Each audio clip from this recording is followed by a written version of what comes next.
Stadium বাতির আলোয় রাতের ঢাকায় রয়েছে অন্যরকম ভালোবাসা, আছে নানা জীবনের গল্প।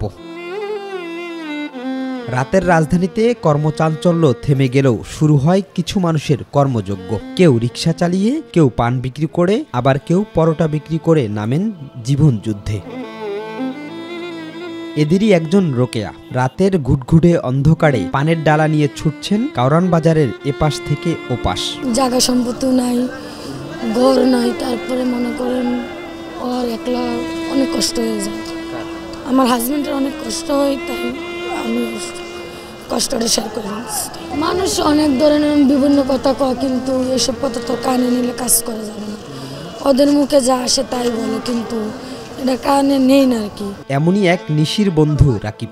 পরিবারের মুখে অন্ন জোগাতে রাতের নিস্তব্ধতাই যেন তার বেশি পছন্দ। রাতে আমগো সব গাড়ি রাতে নামে, কাঁচামালের সব কিছু রাতে আয়, রাতে আমরা কাজ করি।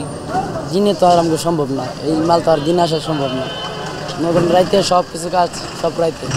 নির্বাচন নেতারা খালি বলে এটা এটা, কিন্তু কিচ্ছু করে না। আমগো কাম আমগোই করে খেতে হয়।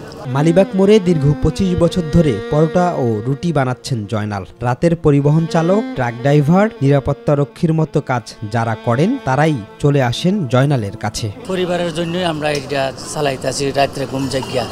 এছাড়া আমরা কোনো আর ধান্দা নাই বা অন্য কোনো উপায়ও নাই, যে বেশি বেশি টাকা পয়সা আর নাই যে একটা দোকানপাট লইতে পারবো, এরকম ধরনের তবিকও নাই। তা আমরা রেডি করা, এছাড়া আর আমার কোনো উপায় নেই। কুমিল্লার রানা মিয়া গত 20 বছর ধরে রিক্সা চালান রাতে। দিনের যানজটের শহর যেন তার কাছে অসহনীয়, তাই অন্ধকারেই আলো খুঁজে বেড়াচ্ছেন রানা। ভালো একটা চাকরি পাই নাই, এই কারণে এই গাড়ি নিয়ে চালায় রাত্রে ফজর তরি আজামের পরে যাই আমার বাসায়। আর রাত বেড়ে ঢাকা সিটিতে এই গাড়ি চালায়া 1000-1500 টাকা হইলে চলে যাই।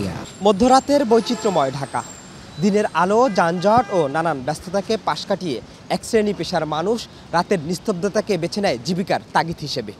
তারা বলছে রাতের এই নীরব ঢাকায় কাজের অন্যতম পছন্দের সময় তাদের।